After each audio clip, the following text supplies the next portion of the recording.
De Deus, muito boa noite, paz do Senhor, estamos todos bem? Graças a Deus, até aqui nos ajudou o Senhor, graças a Deus. Então tá bom, que bom que você veio, que bom que você está aqui. Vamos partilhar da palavra do Senhor, hoje dia 2 de novembro de 2025. Irmãos, 2 de novembro é dia de quê? Dia de quê, irmãos? Não é possível, tem que falar sem parecer finados. 2 de novembro é dia de quê? Finados é uma maneira bonita ou um eufemismo para a gente não falar dia dos mortos, não é verdade? Então hoje eu queria compartilhar uma palavra que é muito pertinente para esse dia de hoje. Já tem um tempo já que Deus ministrou isso no meu coração, já tive a oportunidade de partilhar outras vezes, mas como é uma palavra que fala de finados, não faz muito sentido ministrar ela no Natal, é mais vantagem de ministrar no dia de finados, né? Então eu pedi a Raquel poder fazer uma figurinha, coloca para nós aí, Raquel. Vai ser o tema da nossa mensagem hoje. Está escrito ali, irmãos, finados, vida do cristão versus vida de cristão. Aí embaixo está escrito assim, ó, mate o que morreu antes que... Faz sentido? Faz sentido ou não faz sentido? Pensa aí, irmãos, porque tem gente que fala assim, faz sentido, se pedir para explicar, não sabe. Então vamos lá, finados, vida, aí você gosta assim, Rosângela, não entendi nada, ótimo, é isso mesmo. Irmãos, está escrito ali, finados, é o dia de hoje, vida do cristão. Quem aqui é cristão? O finados, o dia de finados faz parte da sua vida, faz parte da vida do cristão, porque não tem como você chegar no dia 1º de novembro, que é dia de todos os santos, e pular para o dia 3 de novembro, então o dia 2 de novembro faz parte da vida do cristão, como faz parte da vida do macumbeiro, do que não quer nada, do ateu, do soldado, do bandido, do preso, do solto, faz parte da vida de todo mundo. Agora, da vida de cristão, de uma vida de cristão, ele não deve fazer parte. Como assim, pastor Vitor? Pois é, no todo, como ser humano, vai fazer parte, irmãos, por conta do calendário. Mas quando nós falamos de uma vida de cristão, uma vida cristã, uma vida de um ser que é espiritual, de que pensa como espiritual, não pode haver dia de finados na vida de cristão. E eu vou te explicar antes de você pensar assim, como assim, pastor Vitor? Não posso só orar pelos meus entes queridos? Claro que pode, vou te explicar. E aí, para poder ficar mais fácil, eu coloquei embaixo assim, ó, mate o que morreu antes que morra. Amém? Se não fez sentido ainda, vai fazer. Abre comigo a sua Bíblia, lá no livro de Juízes, capítulo 14, verso 1. O livro dos Juízes, irmãos, é o 6º livro da Bíblia, está depois de Josué e está antes de Ruth. Uma transição para chegar em Samuel. Amém? Amém, meus irmãos? Juízes, capítulo 14, nós vamos ler a partir do verso 1. Amém? Todos acharam? Se você quiser ficar de pé, pode ficar de pé. Se quiser permanecer sentado também, pode permanecer sentado. Preciso só que você empreste os seus ouvidos para o Senhor ministrar no seu coração nessa noite. Diz assim a palavra do Senhor. Sansão desceu a Tímina e viu ali uma mulher do povo filisteu. Quando voltou para casa, disse ao seu pai e à sua mãe: vi uma mulher filisteia em Tímina, consigam essa mulher para ser minha esposa. O seu pai e sua mãe lhe perguntaram: será que não há mulher entre os seus parentes ou entre o seu povo? Você tem que ir aos filisteus incircuncisos para conseguir esposa? Sansão, porém, disse ao seu pai: consiga-a para mim, é ela que me agrada. Os seus pais não sabiam que isso vinha do Senhor, que buscava ocasião contra os filisteus, pois naquela época eles dominavam Israel. Sansão foi para Tímina, com quem, irmãos? Com seu pai e com sua mãe. Quando se aproximavam das vinhas de Tímina, ou pode estar Timinate na sua Bíblia, de repente um leão forte veio rugindo na direção dele, e o Espírito do Senhor se apossou de Sansão, e ele, sem nada nas mãos, rasgou o leão como se fosse um cabrito, mas não contou a seu pai e sua mãe o que fizeram. Então foram conversar com a mulher de quem gostavam. Algum tempo depois, quando voltou para casar-se com ela, Sansão saiu do caminho para olhar o cadáver do leão, e nele havia um enxame de abelhas e mel. Tirou o mel com suas mãos e foi comendo pelo caminho. Quando voltou aos seus pais, repartiu com ele o mel, e eles também comeram, mas não lhes contou de onde tinha tirado o mel, ou que tinha tirado o mel do cadáver do leão. Amém? Pode se assentar. Feche a sua Bíblia, feche também os seus olhos. Pai, nós rendemos graças ao Senhor nessa noite. Obrigado, Senhor amado, porque estamos vivos, e a Tua palavra diz que só os vivos podem Te dar louvor. Obrigado, Deus, por esse ambiente. Obrigado, Senhor amado, pelos louvores que pudemos cantar ao Senhor. Obrigado, Senhor amado, pela Tua palavra que foi lida, Pai. E obrigado pela certeza de que o Senhor sempre fala conosco. Pai, nós oramos nesta noite, Pai, para que o nosso coração esteja receptivo à palavra que o Senhor quer ministrar em nós, e que o Teu Santo Espírito, Pai querido, possa falar de maneira individual em cada coração, de maneira tal, Senhor, que se cumpra em nós a palavra que diz que a Tua palavra vai, mas não volta vazia. Que nós, Pai querido, sejamos o alvo desta palavra nesta noite. Que o nosso coração, Pai, seja como a terra boa, pronta para receber a boa semente que é a Tua palavra, e que em nós, Pai, ela possa produzir os resultados desejados. Nós oramos, Pai, para que a nossa vida seja impactada, marcada pelo Senhor nesta noite, no nome do Senhor Jesus. Amém e amém. Amém, meu irmão? Graças a Deus. Então vamos lá, só lembrando ali, está escrito ali, finados. Vida do cristão versus vida de cristão, não é isso? Aí eu quero que você guarde na sua vida, para você levar para o seu coração nesta noite. Mate o que morreu, antes que morra. Então você deve matar o que morreu, antes que você mesmo morra. Mas o texto que nós lemos, que está no livro dos Juízes, eu gosto muito de fazer uma observação a respeito do livro dos Juízes, porque é um livro muito cíclico. Ele tem muitas histórias de vários juízes que a gente conhece, alguns, não todos, mas alguns são bem conhecidos. Sansão, Gideão, Débora, são alguns juízes muito conhecidos. Jefité, que fez aquele voto estranho, dentre eles Sansão. O que acontecia? Depois que Josué faleceu, o povo ficou sem liderança, e por ter ficado sem liderança, diz a Bíblia que cada um fazia o que queria, andava ao seu bel prazer. E por conta disso, o povo se afastou de Deus. Quando o povo se afastou de Deus, Deus deixou que os inimigos viessem para oprimir o povo. Não porque Deus é mau, mas porque o povo saiu do lugar de proteção, saiu do lugar de obediência. Então, todas as vezes que o povo se afastava desse lugar, os inimigos vinham oprimir o povo de Israel. E quando eles eram oprimidos, eles se arrependiam de seus maus caminhos, clamavam a Deus por misericórdia. E Deus, para livrar o povo desses inimigos, levantava um homem ou uma mulher.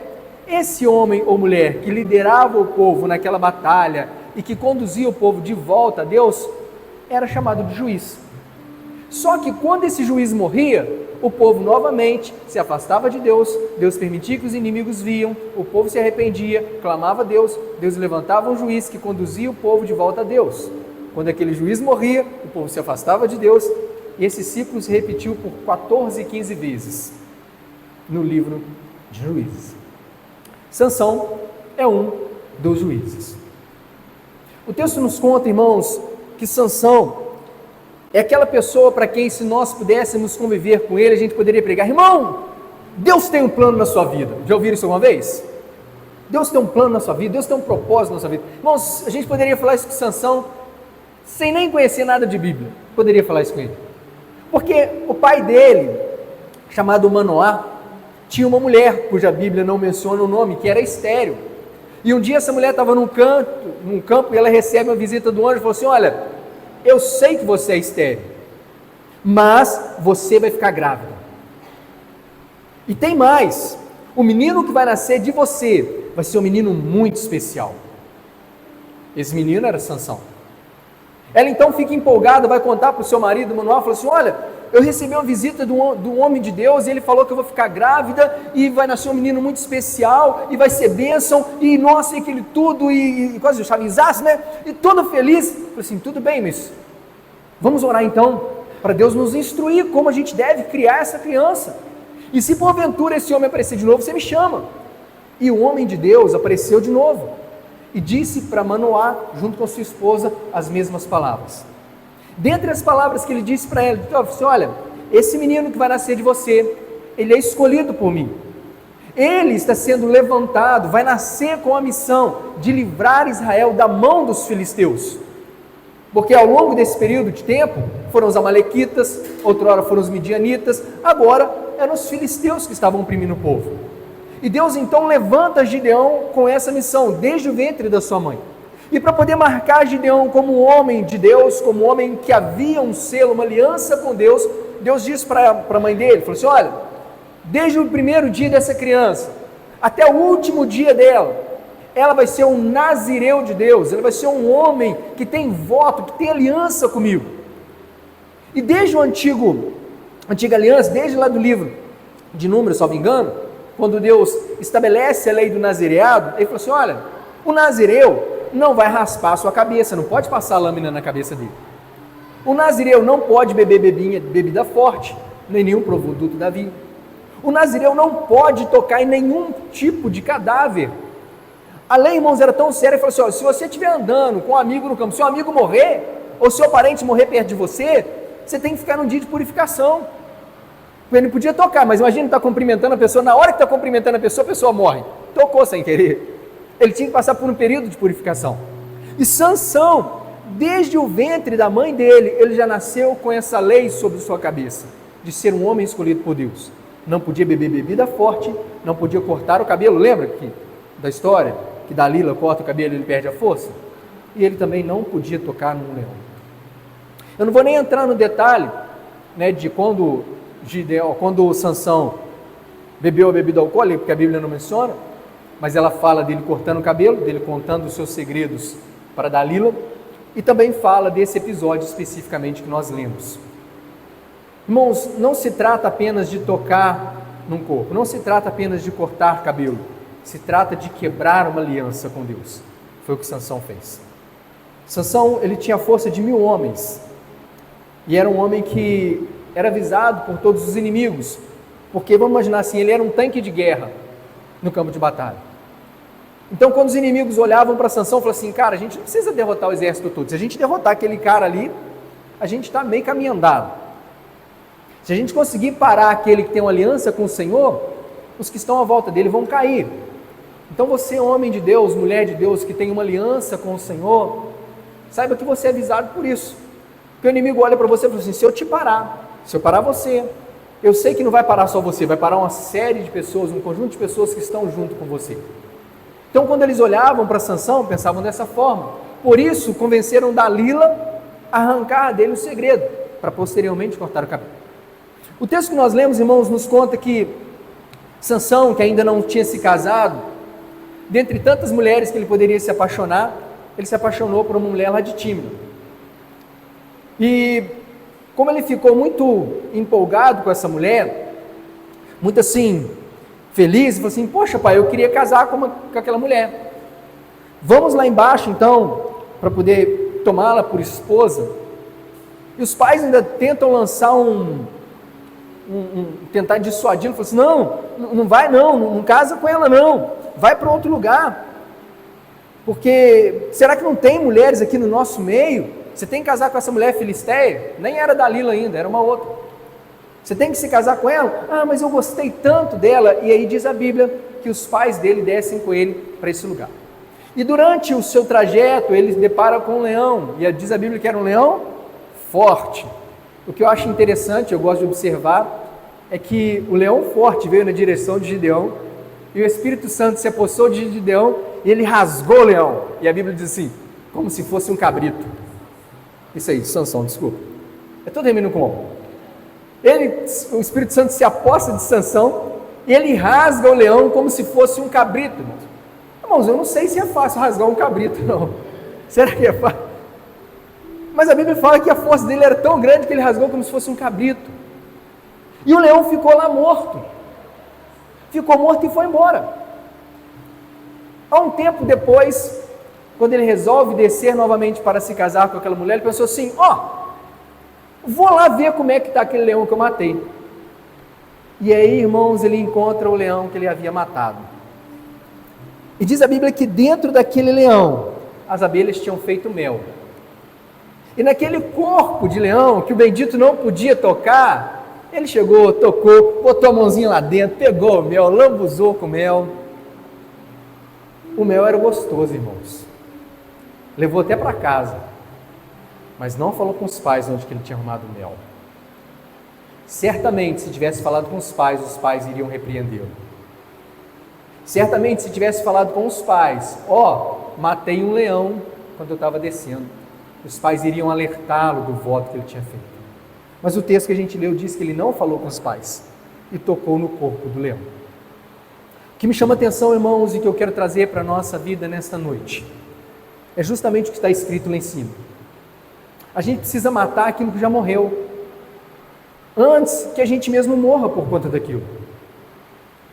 Sansão matou um leão, fez parte daquele momento, o leão veio contra ele, e ele foi tomado pelo Espírito Santo e matou aquele leão, deixou lá no chão. Mas agora que o leão morreu, é passado. E quando eu digo matar o que morreu, não é matar novamente, é matar no sentido de enterrar, de sepultar, abandonar, largar para trás aquilo que já morreu. Porque muitas vezes, irmãos, se a gente não matar o que já morreu, aquilo que já morreu acaba trazendo morte para nós. Sansão podia ter largado o corpo para lá. Matei, Senhor, não teve jeito, ele veio do meu lado. Agora larga aqui, não é mais comigo. Sepultar o corpo, enterrar, decompor, se parecer mel, se parecer pepita de ouro, se parecer uma mala com milhão, não é mais comigo. Eu não posso mais ter contato com aquilo que morreu. Porque quando ele voltou para ter contato com o que já havia morrido, a morte entrou na aliança que ele tinha com Deus. Pastor Vitor, mas ele não perdeu a força. Irmãos, ninguém que cai de uma vez. Homem de Deus, mulher de Deus, vai caindo de maneira tal que nem percebe quando caiu. Se você ler o texto, você vai ver que lá na frente, quando a cabeça dele foi raspada, e eles gritaram assim: olha os filisteus. Ele se levanta, eu vou fazer de novo. E diz a Bíblia assim: ele não sabia que o Espírito Santo tinha saído dele. Ele nem percebeu, porque para ele se tornou comum, e quebrando as alianças que tinha com o Senhor. Nesse texto foi tão incomum que ele tocou no cadáver, pegou o mel e levou para casa.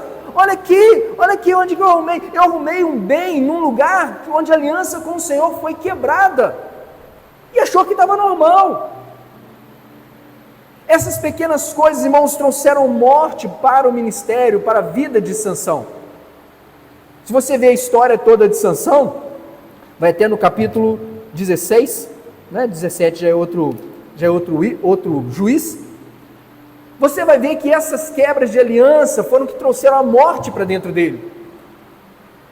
E quando nós fazemos questão de frisar nesse dia de finados, para nós tomarmos cuidado com aquilo que já morreu, e eu fiz a questão de separar a vida do cristão da vida de cristão, porque como cristão, irmãos, a vida do cristão faz parte do dia de finados.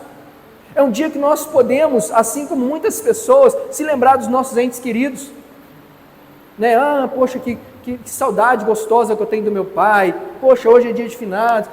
Irmãos, tem gente para tudo. Tem gente que no dia do aniversário da morte vai lá na lápide, para visitar como é que está a sepultura onde o pai, a mãe, o parente morreu. Vai limpar. Agora, se a gente analisar, eu não sei aqui, nunca tive a oportunidade de passar no dia de finados próximo ao cemitério, mas onde a gente morava, dia de finados era o dia de comércio bombando para quem tinha floricultura. Porque as pessoas que talvez passassem o ano inteiro sem lembrar do parente que morreu, no dia de finados, ia lá, comprava um cestinho de flor, botava no túmulo, limpava, chorava, botava a mão na consciência. Era tão bom. No dia de finados. Então o que é o dia de finados para essas pessoas? É um dia de trazer de volta à mente, ao coração, aquilo que já morreu. E não tem problema, irmãos, nós lembrarmos daqueles que se foram com uma saudade gostosa. Só que aqueles que se foram não pode trazer para a nossa realidade hoje problemas que ficaram lá atrás. Da mesma forma que tem pessoas que se lembram do pai, da mãe, do amigo, do irmão, do ente querido que faleceu, de uma forma gostosa, tem gente que lembra: nossa, é verdade, eu me lembro aquilo que ele fez comigo, que me traiu, que me machucou, e o pai que me abandonou, e vai se lembrando aquilo que já ficou lá atrás, que já era para ter acabado, volta de novo, porque está lembrando das coisas que já morreram. Então, irmãos, a vida do cristão tem um dia de finados, como de toda pessoa. Pastor Vitor, eu posso me entristecer? Claro que pode, irmão, você deve. Né? A Bíblia manda a gente se alegrar com os que se alegram, mas chorar com os que choram. Então tem momento de chorar, tem momento de se entristecer. A gente só não pode perder a esperança. Lembra de Tessalonicenses? Não quero, irmãos, que sejam ignorantes a respeito dos que já dormem. Porque nós temos uma esperança no Senhor, irmãos, de encontrar aqueles que partiram no Senhor. E o nosso encontro vai ser glorioso, com o corpo transformado, vai ser bênção. Agora, quando eu falo da vida de cristão, eu quero trazer para a nossa reflexão nessa noite que como um cristão, eu não posso ficar toda hora resgatando na minha vida aquilo que já morreu. Porque tem coisas, irmãos, que nós vamos lutar há muito tempo para poder se desvencilhar, para poder matar. E quando a gente finalmente morre, faz aquilo morrer, a gente tem que sepultar. Por que estou dizendo isso, irmãos? Muitas coisas, meus queridos, são lícitas para nós. São permitidas. Talvez até ontem se agir dessa forma. Porque as coisas são lícitas até a gente ter conhecimento, a gente ter entendimento. O livro de Atos vai dizer assim, olha, Deus não leva em conta o tempo da ignorância. O apóstolo Paulo fala de um processo de amadurecimento, fala assim, quando eu era menino, eu fazia as coisas mas depois que eu cresci, eu faço as coisas de homem crescido, eu abandonei as coisas de menino. Então fala de um processo de crescimento diante do Senhor. De maneira tal que à medida que nós vamos tomando conhecimento, que nós vamos aprender, nós nos tornamos responsáveis para dar resposta àquilo que a gente aprendeu. Até Sansão crescer, de quem que era a responsabilidade? Não bota a mão no corpo não, não bota a mão no morto não, sai daí do meu jeito. Era dos pais dele. Mas depois que ele cresce, que ele tem entendimento da aliança, do voto que ele tem com o Senhor, de quem que é a responsabilidade, irmãos? É dele. Então até certa altura do campeonato, alguém vai blindar a sua aliança com Deus. Alguém vai te buscar na sua casa para você vir na igreja, alguém vai te chamar por oração, alguém vai mandar um áudio, e aí, você está sumido. Mas depois de um certo ponto, é você que tem que fazer isso por outras pessoas, porque você já entendeu que você também tem uma aliança com o Senhor. Quando Sansão entende que a aliança dele com o Senhor não estava vinculada aos pais dele, porque diz o texto que a primeira vez que ele foi, os pais estavam com ele. Na segunda vez, ele foi sozinho. Os pais ficaram em casa. E se você ler o verso 8, diz assim, Sansão saiu do caminho e encontrou o leão. Talvez se ele tivesse continuado no caminho, nem com o leão ele tivesse encontrado. Então não são detalhes que o texto traz para nós que são aplicáveis à nossa vida. Até nós termos entendimento de algumas coisas, a gente vai ficar naquele lugar de ignorância. E para muitos aspectos a ignorância nos protege, irmãos. Mas quando a gente tem conhecimento do que Deus está trazendo para a nossa vida hoje, e digo hoje, pela mensagem que nós estamos pregando, de matar aquilo que já morreu antes que nós mesmos morramos, agora a gente passa a ser responsável por dar uma resposta para ela. Evangelho de Marcos, capítulo 8, versos 22 a 26, a Bíblia vai nos contar a respeito de um homem que era cego, que vivia dentro de uma aldeia, e Jesus vai lá dentro e tira ele daquela aldeia, leva ele para fora da aldeia, e coloca barro nos olhos dele, salvo engano, né? E falou assim, olha, seja curado da sua cegueira. Você está enxergando agora? Ele, estou vendo meio que as pessoas como árvores que andam. Não, então vamos orar de novo. E Jesus dá mais uma vez a palavra, ora por ele. E agora? Fala, agora eu estou vendo claramente. Ótimo, agora pode voltar para sua casa. Ele disse, não entra na aldeia. Mas ele morava na aldeia. Como que ele ia voltar para a casa dele sem entrar na aldeia, irmãos? Faz sentido? Imagina alguém que mora num prédio, Jesus tira ele do prédio, vem, cura ele e fala assim, pronto, agora volta para o seu apartamento, mas não entra no prédio não. Como é que ele ia fazer? Só tem uma maneira de nós entendermos isso, irmãos, se Jesus não estiver falando de aldeia física, se ele não estiver falando de prédio físico, que ele quer dizer assim, olha, você vai voltar para lá agora, para a sua aldeia, para o seu povoado, para o seu prédio, para o seu condomínio, mas não volte aos costumes que você tinha antes, não volte às práticas que você tinha antes. Por quê? Porque agora você vê, antes de você ver, você tinha um estilo de vida, você tinha uma maneira de ver, mas agora que você enxerga, o seu estilo de vida tem que mudar. Então, irmãos, antes de nós termos conhecimento, Talvez a gente ficava agarrado com coisas mortas, mas agora a gente já teve conhecimento, então a gente precisa matar aquilo que já morreu, antes que a gente morra. Por quê, pastor Vitor? Porque quando a gente enxerga, agora a gente é capaz de discernir, a gente é capaz de abandonar. Agora a gente é capaz de decidir o que fica para trás e o que vem conosco. Agora que a gente enxerga, que a gente entende, eu posso escolher o que é que eu vou carregar na minha mochila, dia após dia, semana após semana, mês após mês, ou o que eu vou abandonar, porque já morreu. E se eu não acabar de matar aquilo, ele vai trazer morte para mim. Irmãos, tem gente que está há 50 anos na igreja, está ouvindo a palavra todo dia, está lendo a Bíblia, ou pelo menos deveria ler. Crente, que quando tropeça, fala assim, Nossa Senhora, tem ou não tem? Irmão, já passou. Tem gente que é crente, passa em frente à igreja católica e faz o sinal da cruz, irmão, já passou, cara. Crente acreditando em simpatia, já passou. Irmãos, estão entendendo? Estou dando exemplos aqui, mas já ficaram para trás.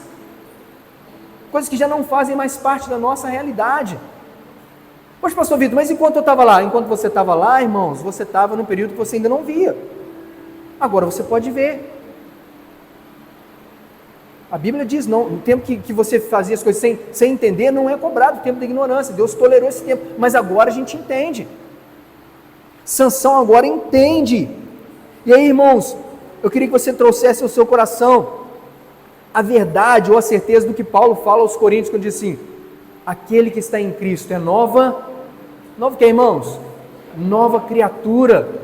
As coisas velhas já passaram e tudo se fez novo. Se Cristo, olha só, se Cristo, a nossa Páscoa, já foi crucificado, palavras do apóstolo Paulo, Cristo, a nossa Páscoa, já foi crucificado. O que era Páscoa? Não era libertação? Então Cristo, a nossa libertação, já foi consumado. O que a gente faz agora? Celebremos uma festa, não com pães da maldade, não com os pães velhos, não com os pães da malícia, mas com pães novos, pães sem fermentos, pães da pureza, pães da verdade, pães da sinceridade, porque agora a gente vive numa nova realidade, de quem tem aliança com o Senhor, e quem tem aliança com o Senhor, abandona aquilo que não faz parte da nova natureza, não faz mais parte da nova vida. Aí, irmãos, eu coloquei aqui para nós, com a caneta amarela bem borrada, precisamos enterrar o morto. Não é isso que está escrito ali?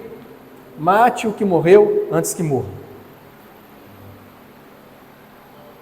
Se alguém tivesse enterrado o leão de Sansão, a abelha não tinha feito mel, ele não tinha quebrado esse voto. Deus um dia chama Abraão, Abraão, sai da tua terra, da tua parentela aí, vai para a terra que eu te mostrarei. A Bíblia nunca mais diz que Abraão voltou em Ur dos Caldeus. Um dia Davi chega no campo de batalha, tem um homem lá de quase 3 metros, e ele falou, eu vou lutar contra aquele homem. Como é que era o nome daquele homem? Golias. E ele com a sua funda acerta a testa do gigante, e o gigante cai. Todo mundo, viva Davi, cara! Davi! O que ele fez? Peraí. Gigante caído não é gigante morto. Ele corre até lá, cata a espada e arranca a cabeça do gigante. Fala, agora sim, agora acabou o problema. Quando Eliseu é chamado por Elias, diz a Bíblia que ele estava arando com 12 juntas de bois. É para ir atrás de você mesmo? É isso mesmo para me ser profeta? Foi o que Deus havia falado com Elias no alto do monte. É isso mesmo? Então tá, diz a Bíblia que ele matou os bois e queimou as carroças. Pedro era pescador. No dia mais bem sucedido da pesca dele, os barcos quase afundaram de tanto peixe. Ele falou assim, cara, agora eu vou abrir uma peixaria. Você vai ver, agora você é um multiempresário do ramo de mariscos e agora vai tudo dar certo e tal. Aí chegou na praia, Jesus falou assim, ei cara, vamos embora. E diz a Bíblia que ele abandonou tudo para seguir Jesus. Sabe o que esses textos, irmãos, têm em comum para mim? Todos eles abandonaram o vínculo com o passado. Tudo que podia prender eles lá atrás, eles abandonaram. Não quero nada que pode me fazer voltar atrás. Eles mataram aquilo que tinha morrido. Porque às vezes, irmãos, morre do lado de fora, mas a gente não mata no coração. E quando a gente não mata no coração, aquilo fica trazendo morte para nós todos os dias. Tenho certeza, irmãos, se a gente conversar aqui, vai ter alguém que fala assim, porque eu fui traído no dia 27 de agosto de 1972. A pessoa fez isso comigo. Irmão, já passou. Mata isso no seu coração, porque isso está te matando. E se você ficar revisitando, eu falo assim, não, eu já superei, eu já matei, pastor Vitor, então para de visitar, porque não pode existir dia de finados na vida de cristão. Senão você fica revisitando aquilo está trazendo morte para você, está trazendo dor. Tem crente que não perdoa pai, crente que não perdoa mãe, mãe que não perdoa filho, irmão que não conversa com o irmão. Aí tem que fazer minhas as palavras de Isaías, Senhor, quem deu crédito à nossa pregação? É possível aí. A gente ora o Pai Nosso, a gente ensina a palavra, a gente fala para abandonar coisas que estão trazendo morte para nós até hoje, e a gente vê que a nossa vida às vezes não avança, não prospera, por quê? Tu está amarrado numa corda lá atrás. Os irmãos lembram dos desenhos animados de antigamente? Na minha época pelo menos, os presos dos desenhos animados, ele tinha uma corrente amarrada numa bolinha de ferro. Os irmãos lembram dessa situação? Roupinha preta e branca, listrada. Irmãos, tem gente que está assim, ó, vive uma pseudo-liberdade, não estou livre, igual aqueles cachorros que ficam naquela corrente, aquele fio no chão. Nossa, estou livre, como é que eu tenho liberdade? Olha como é que eu tenho liberdade, gente, olha aqui, vai lá. Ah, eu não posso. Por quê? Não, porque lá já me entristeceram. Faz isso. Não, também não posso, porque lá meu coração dói. Fala com fulano. Ah, não posso, porque ele me magoou. Irmãos, vão matar aquilo que já morreu. Se você não matar, está trazendo morte. Sabe, irmãos, a questão que fica para nós nessa noite: quem ou quais são os nossos mortos? E essa, irmãos, não é uma pergunta coletiva, porque talvez cada um de nós tenhamos mortos diferentes. Temos coisas que nós matamos lá atrás, mas que a gente ainda não enterrou. O primeiro morto ali, ó, do matar, mate aquilo que morreu. O segundo morreu ali, não é que você vai matar de novo, é enterrar, é sepultar, é tirar da sua frente. Tem uma cultura, não sei se é no México, alguns dias a gente estava falando sobre isso, que a pessoa morre, eles botam a pessoa sentadinha e deixam lá na sala, com o corpo lá, não é esquisito para nós, pelo menos na nossa cultura? A pessoa morre, mas não morreu, está ali. A pessoa conversa com o defunto, enfeita o defunto, talvez bota até biscoito para o defunto comer, morreu, mas ele não acabou de matar aquilo. O luto não passa, a vida não avança, porque ele está agarrado lá. Faz uma análise, irmãos. Cada um de nós viveu uma vida de algum tipo de prisão no pecado. Teve gente que viveu prisão da pornografia, teve gente que viveu a prisão dos vícios, teve gente que viveu a prisão de viver uma vida promíscua, sair com um monte de homem, sair com um monte de mulher. Cada um viveu um tipo de prisão, e o Senhor nos resgatou da nossa vã maneira de viver, diz a palavra. E agora, pastor Vitor, o que eu faço? Mata aquilo que faz parte da vã maneira de viver. Sabe, irmãos, é o camarada que lutou 300 anos para abandonar a vida de mulherengo e que continua com os mesmos contatos no WhatsApp. É a pessoa que demorou um tempão para poder largar o vício e que continua frequentando a mesma boca de fumo, o mesmo bar. Cara, faz parte de uma nova vida, tem que abandonar. Por quê? Porque se não abandonar, mais cedo ou mais tarde, aquilo que você julga que já matou, pode causar morte em você. Por isso, irmãos, a palavra diz assim, não pense que as coisas que aconteceram no passado foi só por acontecer. Não pense que o que aconteceu com o povo de Israel, que a gente olha e fala assim, nossa, que absurdo, como é que eles deram esse mole? O apóstolo Paulo diz assim, as coisas que aconteceram com eles, aconteceram como exemplo e aviso nosso, para quem são chegados os fins dos tempos. E ele diz assim, portanto, aquele que está de pé, cuide para que não caia. É um aviso para nós, irmãos. Quando eu vejo a história de Sansão, Não é uma história, o mocinho que tinha o cabelo grande, olha o que ele fez. Não, isso é um aviso nosso, diz a palavra em Romanos, tudo que dantes foi escrito para o nosso ensino. Pastor Vitor, tem coisa na minha vida que eu estou lutando para matar, ainda está meio moribundo, então acaba de matar, e depois que matar, enterra, bola para frente. Por quê? Porque se a gente não matar, mais cedo ou mais tarde, traz problema para nós. Agora, tem coisas, irmãos, que a gente vai matar porque são ruins, são pecados, são coisas que nos afastam do Senhor, tem que matar mesmo. Mas para cada um de nós, de forma específica, Deus pode pedir para nós matarmos algumas coisas, que de repente nem é errado.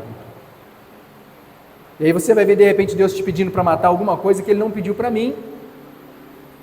Poxa, Deus, está lá o pastor Vitor naquele jeito, falou assim, pois é, isso eu estou pedindo para você, para ele eu estou pedindo outra coisa. Eu gosto muito de citar um exemplo de uma moça que certa vez a Pri estava vendo, eu não lembro o nome, mas ela tinha sido garota do job. Você fala, vocês não sabem o que é? Garota do programa. Alugava o seu corpo para prazeres masculinos. Ficou fácil, não ficou? E de repente ela se converteu. E quando ela se converteu, irmãos, ela se arrependeu dos pecados dela. E diz a palavra que ainda que os nossos pecados sejam vermelhos como a escarlata, nós podemos nos tornar brancos como a neve. Aquele que confessa o seu pecado e o deixa, esse alcança misericórdia. Já estava bom, não estava, irmãos? Aí Deus falou assim, então, para nós tem uma paradinha mais profunda, né? E aí, sabe esse silicone que você usa? Sei, Senhor, então, tira ele. Sabe esse cabelo bacana que você tem? Então, cobre ele. Sabe esse andar todo malemolente que você tem, que você anda de salto? Então, anda de salto mais não. Isso é para todo mundo, irmãos? Não, foi para aquela pessoa. Deus pediu para ela. Quero dizer com isso, irmãos, que até as coisas que são lícitas, se forem incompatíveis com o lugar que Deus está nos chamando, nós precisamos fazer morrer. Tem coisas, irmãos, que para todo mundo pode ser permitido, mas se você quer andar em alguns lugares no Senhor, você vai precisar abandonar. Eu conheço um monte de cristão, crente, que fica buscando na Bíblia subterfúgio, brecha, porque quer beber bebida alcoólica. Diz assim, olha, mas a Bíblia não fala que crente não pode beber. Não pode, não fala mesmo, irmãos. Não fala não. Quer dizer que eu posso beber, pastor Vitor? Não sei. A Bíblia diz que se comer carne e escandalizar alguém, você não come nem carne. Eu acho que se você falar que você é crente, que você bebe, vai escandalizar uma meia dúzia de gente. Pastor Vitor, o que eu faço então? Tudo me é lícito, irmão, mas nem tudo me edifica, nem tudo me convém. Então algumas coisas Deus vai pedir para nós abandonarmos, e se nós estivermos ligados com Ele, nós seremos capazes de ouvir o pedido. Quando a gente observa a palavra, a partir do capítulo 13, quando o anjo vem e fala assim, olha, a sua esposa Manoá vai dar à luz a um filho especial, e esse filho ele vai ser um nazireu de Deus. A pergunta de Manoá não foi se, Senhor, já que ele vai ter que comer uma comida especial, onde é que eu vou arrumar um emprego? Senhor, como é que vai ser? Não, Senhor, fala para nós como nós temos que criar o menino para que a aliança dele seja preservada. Ele é do céu, é Deus que está dando, como é que eu preciso criar esse menino? Porque pode ser que tenham coisas que é permitido para todo mundo e que para ele não seja. Então nós precisamos andar nesse lugar. Livro de Gênesis, capítulo 35, a Bíblia nos conta de quando Jacó foi chamado por Deus para retornar a Betel. Betel foi o lugar onde ele teve um encontro com Deus. E aí o capítulo 35, verso 1 até o verso 5 mais ou menos, diz assim a palavra, Jacó chama os seus esposos, os seus filhos, e falou assim, olha, nós vamos ao encontro do Deus verdadeiro. Todos nós, todos vocês, vamos abandonar os ídolos que vocês têm aqui. E diz a Bíblia que quem tinha brinco, tirou brinco, quem tinha ídolo, tirou ídolo, e ele os enterrou debaixo de uma árvore, para ir ter um encontro verdadeiro com o Senhor. Então, irmãos, se a gente quer ter um encontro verdadeiro com o Senhor, que é a fonte de vida, Nós precisamos abandonar aquilo que gera morte em nós. Aquilo que traz problema para nós, a gente precisa abandonar. Pastor Vitor, e se eu não conseguir enxergar, se eu não estiver conseguindo ver, só pedir ao Espírito Santo. Digo mais, só permitir ao Espírito Santo, só dar para Ele liberdade que Ele mostra. Se a gente olhar assim de relance, e procurar, a gente vai ter que procurar um preguinho na parede, não vai? Ali tem um, a gente vai ter que procurar. Mas se a gente pedir o Espírito Santo, Ele mostra até os preguinhos que tem na parede do nosso coração. Tem uma ilustração muito antiga que fala de uma vez que o diabo chega na casa de uma pessoa e fala assim: olha, me dá um cômodo da sua casa. Não, como é que eu vou te dar um cômodo da minha casa, diabo? Me dá a sala da sua casa? Não, de forma alguma, porque a sala é onde eu recebo as pessoas, recebo as visitas, não posso te dar a sala. Então me dá a cozinha da sua casa? Não, a cozinha é onde eu preparo os alimentos, não posso te dar a cozinha de jeito nenhum. Então me dá o seu quarto? Não, mas o meu quarto é onde eu durmo com meu esposo. Não, não posso. E aí foi naquela negociação, falou assim: então me dá a sua varanda? Não, de forma nenhuma, varanda não, é coisa de entrada. Então me dá só uma parede da varanda? Não, também não posso te dar nada da minha casa. Assim, tira um preguinho do bolso. Então me dá só esse preguinho, um preguinho só na parede. A pessoa assim, cansada de ficar retrucando, tá bom, então só um preguinho, pode botar ali. Botou, nem aparecia, irmãos, nem aparecia o preguinho. Primeiro dia ficou tranquilo, segundo tranquilo. No terceiro dia vem o diabo com uma sacolinha, pendura lá no preguinho. Aí aquela sacolinha que estava no preguinho do diabo começou a exalar mau cheiro. Tinha um monte de carniça dentro da sacolinha. E aí, por conta do cheiro, ninguém conseguia ficar na sala, ninguém conseguia ficar no quarto, ninguém conseguia ficar na cozinha, banheiro também não dava para entrar. Aí a pessoa falou assim: ô diabo, você está colocando esse negócio aqui, olha o mau cheiro dentro da minha casa. Não quero que você coloque isso na minha varanda, não. Ele falou assim: na sua varanda, não. Coloquei no meu preguinho. Foi um acordo, irmãos, que na nossa ilustração passou alguns dias. Mas quantas vezes passam anos? Passam décadas. E de repente alguma coisa começa a cheirar mal, começa a não ficar legal, começa a gerar morte em nós. O que está acontecendo? Onde foi? E lá atrás a gente deu liberdade, deu legalidade para alguém colocar um preguinho pendurado no nosso coração. Você nem lembra, mas se você permitiu o Espírito Santo, ele falou assim: lembra, tal pessoa, ela falou, você não liberou perdão, é esse preguinho que está pendurado aí que está te fazendo mal. Se nós dermos liberdade ao Espírito Santo, Ele pode nos mostrar. Queria te convidar a se colocar de pé para nós orarmos. Eu queria ler um último texto. Você não precisa nem abrir se você não quiser.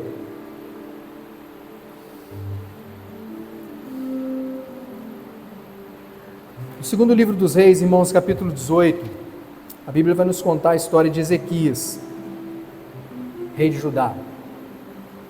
Ezequias é aquele rei que depois fica doente, quase morre, pede mais 15 anos a Deus, Deus dá mais 15 anos para ele. Ezequias foi um bom rei, no final da vida pisou na bola, mas ele começou muito bem. E esse texto aqui fala do começo dele, diz assim: olha, no terceiro ano do reinado de Oséias, rei de Israel, Ezequias, filho de Acás, rei de Judá, começou a reinar. Ele tinha 25 anos de idade quando começou a reinar, e reinou 29 anos em Jerusalém. O nome de sua mãe era Abia, filha de Zacarias. Ele fez o que o Senhor aprova, tal como tinha feito Davi, seu predecessor. Olha o que ele fez: removeu os altares idólatras, quebrou as colunas sagradas, derrubou os postes sagrados, despedaçou a serpente de bronze que Moisés havia feito, pois até aquela época os israelitas ainda lhe queimavam incenso, e era chamada de Neustã. Irmãos, dentre tantas coisas que Ezequias fez, a Bíblia faz questão de mencionar que ele também despedaçou a serpente que Moisés tinha levantado no deserto. Sabe quando Moisés levantou essa serpente? Lá no livro de Números, capítulo 21. Depois do livro de Números, o povo continuou no deserto, pisou na bola com o Senhor, andou 40 anos no deserto, morreu. Josué assume o povo, Josué morre, vem o período de todo o período dos juízes, quase 15 juízes, quase 450 anos. Vem Samuel, levanta Davi, levanta Saul 40 anos, Davi 40 anos, Salomão 40 anos, depois vem uma longa linhagem de reis, tanto na parte norte quanto na parte sul. Depois desse tempo todo passado, vem um rei, chamado Ezequias. Ué, o que está fazendo essa serpente aqui? Essa serpente aqui já cumpriu o propósito dela. Era lá atrás, para que o povo pecasse, olhasse para ela e fosse curado por ela. Já cumpriu o propósito. Não haviam eliminado aquilo. E aquilo que um dia foi bênção para o povo, agora estava se exibindo de idolatria, porque diz a palavra que deram um nome para a serpente que Deus não deu. E estava queimando incenso para a serpente que Deus não mandou fazer. Então, irmãos, até aquilo que no momento foi bom, foi legal, foi bacana para a nossa vida, se a gente não eliminar, vira pedra de tropeço. Então a palavra do Senhor para nós: mate aquilo que morreu antes que a gente mesmo morra. Então eu queria que você, meu querido irmão, nesta noite, ou melhor, começando por esta noite, desse liberdade ao Espírito Santo, para permitir que Ele mostre, que Ele traga à sua mente, ao seu coração, coisas que já ficaram no passado e que precisam ser eliminadas, coisas que lá atrás foram obstáculos a serem rompidos e que você rompeu, mas que está na hora de eliminar, de abandonar, de sepultar, de matar também no coração, para que a gente possa viver uma novidade de vida no Senhor. Aleluia. Feche seus olhos, vamos orar no nome do Senhor Jesus. Dê liberdade ao Espírito Santo nessa noite. Dê liberdade ao Espírito Santo. A palavra nos diz que todo ser que tem vida, ele deve louvar o nome do Senhor. Toda criatura deve invocar o teu santo nome. E nós nesta noite invocamos aquele que vive e reina para todo sempre, sabendo que um dia todo joelho vai se dobrar, toda língua vai confessar que Jesus Cristo é o Senhor. E nós queremos começar fazendo isto hoje, declarando que as coisas velhas já passaram, tudo se fez novo, aquilo que já morreu, que não faz parte mais da nossa natureza, nós queremos abandonar no Senhor, queremos abandonar no Senhor, queremos abandonar no Senhor, para vivermos uma novidade de vida. Ah, meu querido irmão, abra o seu coração diante do Senhor nessa noite, abra o seu coração. Se o Espírito Santo já trouxe ao seu coração aquilo que você precisa abandonar, abandone no Senhor, abandone no Senhor. Se Ele ainda não trouxe, peça ao Espírito Santo para te mostrar. Todos nós, irmãos, temos bagagens ruins que vamos trazendo ao longo da nossa vida, bagagens emocionais, bagagens espirituais, bagagens materiais, humanas, coisas que têm nos prejudicado, nos impedido de vencer, de romper no Senhor. Mas nesta noite, nós vamos juntos declarar que nós estamos unidos no Senhor, nós estamos unidos com o Senhor, numa aliança que não se quebra, numa aliança que é perpétua, que é permanente. Por isso, irmão, abandone aquilo que te impede de romper no Senhor. Que seja nesta noite, que seja agora, que seja nesses dias. Não deixe o tempo passar, não deixe os dias passarem carregando peso que você não precisa carregar, carregando pedras que você não precisa carregar, estando amarrado, algemado, apreensivo em coisas que você não precisa estar aprisionado. Liberte-se no Senhor nesta noite. Liberte-se no Senhor nesta noite. Aleluia.